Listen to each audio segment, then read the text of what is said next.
Hey everyone, it's Screamods with another tutorial for you. I feel like this could be a good way to start a new kind of series. Kind of wanting to teach you how to make any sound from any sound, because I think that really leads to a better understanding of how sound generally works and how certain sounds are produced. So for example, today we can make a snare from a random Foley sample. I just put that one in to test stuff out and to make that super original and super how I've planned this. We can use some Foley recordings I actually recorded to show you that everyone can actually do that. You can do that with your phone. It won't be the best quality, obviously. I have a Zoom H4 recorder, which my father gave me, so that one is pretty nice for that. But you can even use your phone just to show you that you can use basically anything to make sounds. So I don't know, water sounds could be cool.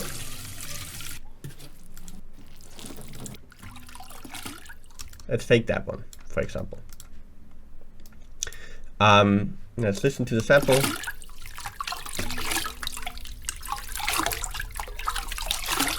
And there's multiple interesting points of, there's multiple interesting starting points here actually. I think this part right here and later on this part, it could be a great way to make kind of a noise type of sound for our snare. And now I'm looking for clicky parts.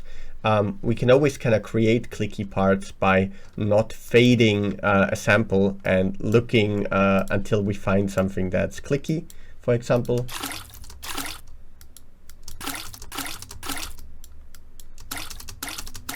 For example here, it's a bit clicky. And if we make it really, and we can start it at the clickiest point and zoom in a bit. And this already sounds very clicky, so we can use something like that.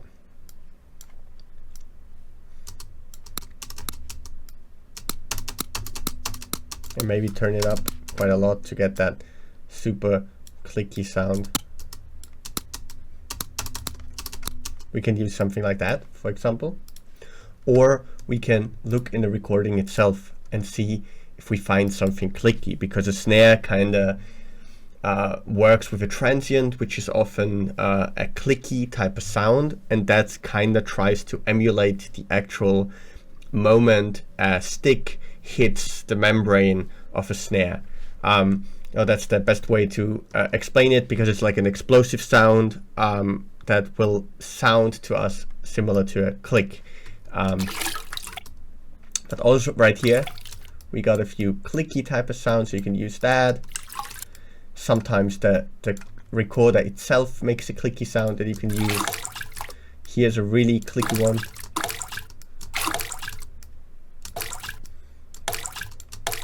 I think that's almost perfect. So let's go with that.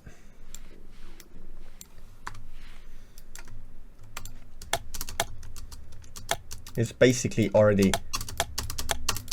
a transient, which is very nice, and that was just part of the sample, so we can use that. And I would first suggest clipping that. I like to use V-clip, as you probably already know.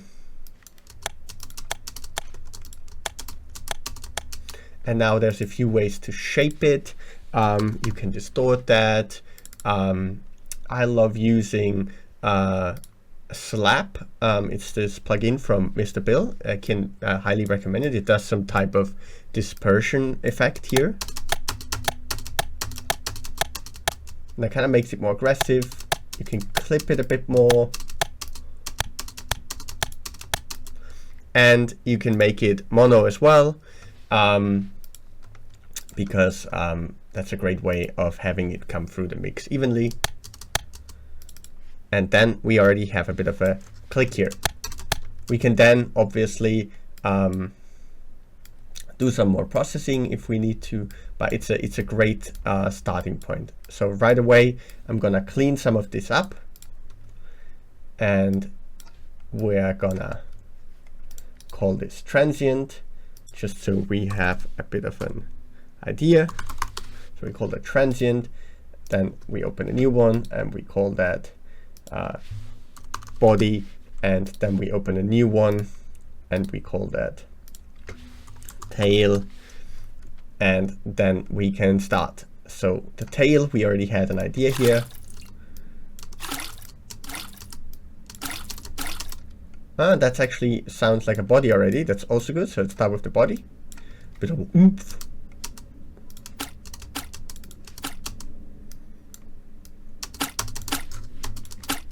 And then we can look at it in an EQ, and we can find there's a resonant frequency right here. So we can boost that a little bit.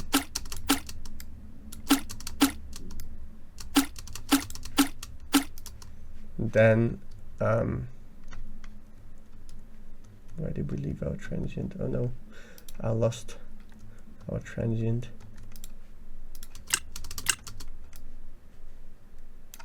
Where did I put our transient? Ah, over there. Very sorry, lost that. Yeah, let's put that together.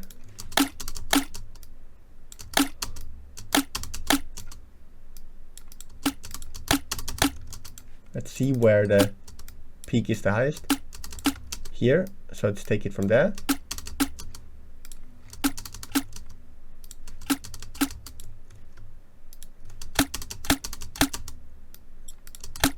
Starts to sound snarey already. It's a good starting point. Has also a very interesting sound. Obviously, if you want to have it a bit more, a bit less fancy sounding with all these artifacts, you can just make it smaller to have only the body. But I kind of like this kind of feel it had with all the weird, unpredictable Foley stuff in the background, but we'll get that from the tail as well. So now we can use, for example, this part as a noise tail, and we kind of want those frequencies out now. EQ that a bit, and we got a noise type of tail.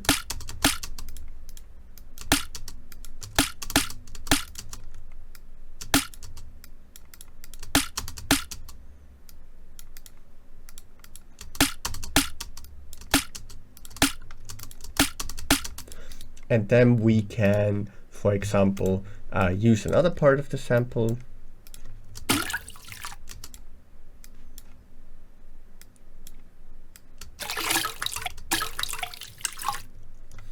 And use, for example, this part as a second tail layer.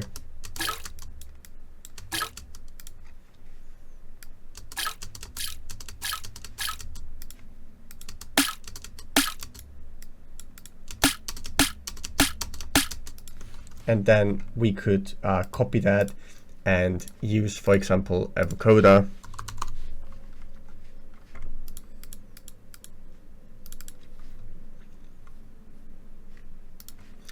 Put that on noise, on enhance. Release down. Play with that. The depth, you can also play with the bands. Then you can use an EQ. Kind of boost that. Test out the different ones. Sometimes less is more.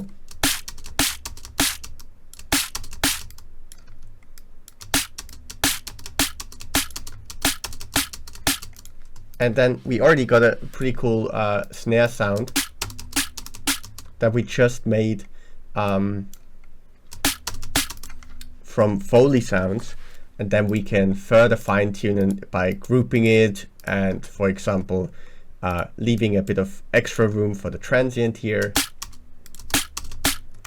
Test that out.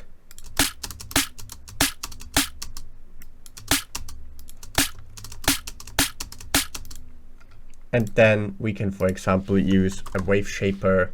Let's use the Ableton one wave shaper to kind of push this together.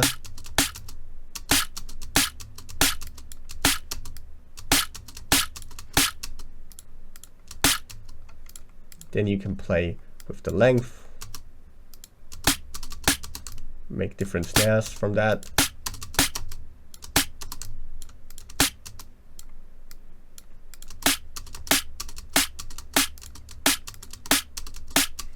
Maybe use some compression.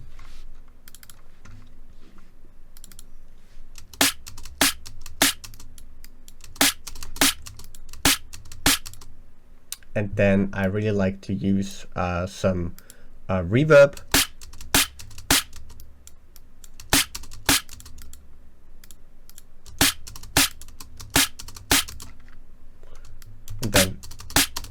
And then play around with the length of it, with all the different layers. And yeah, there you made a snare. I mean, it's not the most incredible sounding snare right now, but it would take some fine tuning to really make it work.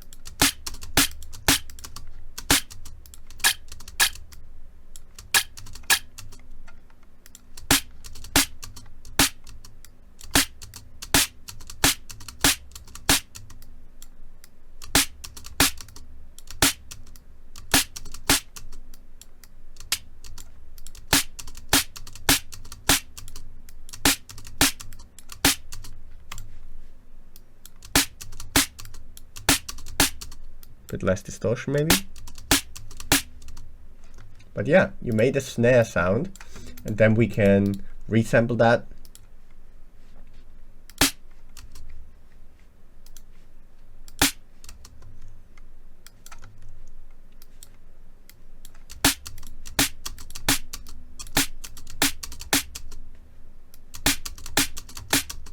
Add this reverb again.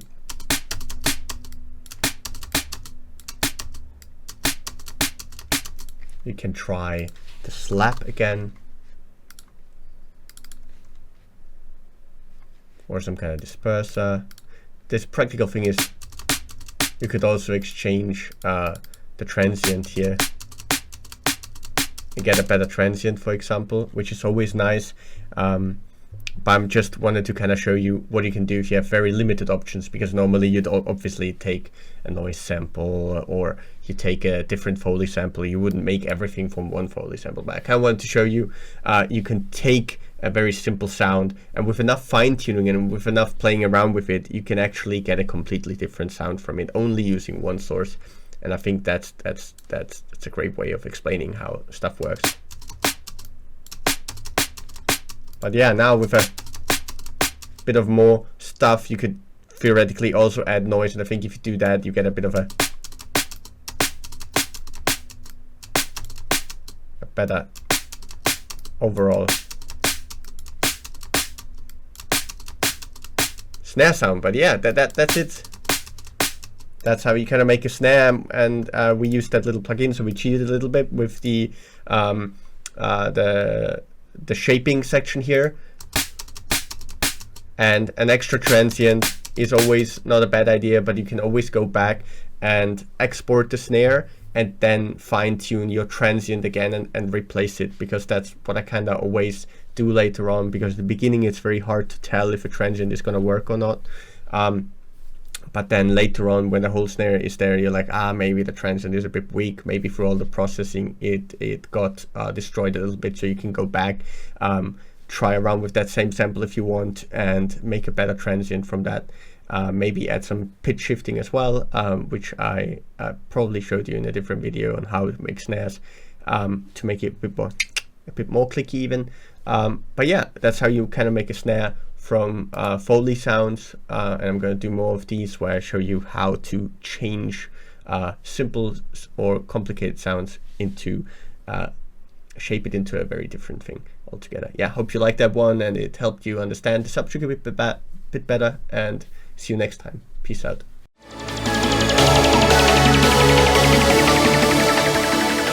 My name is Matt Zoe. I've been producing for almost 2 decades now, including quite a bit of drum and bass.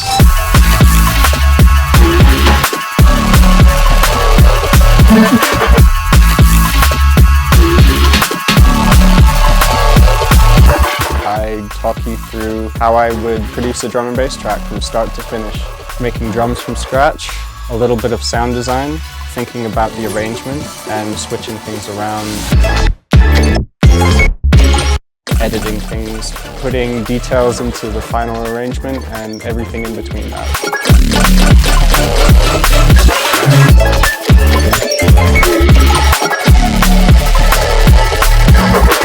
Hey, this is Matt Zoe and you're watching my drum and bass production course with DNB Academy.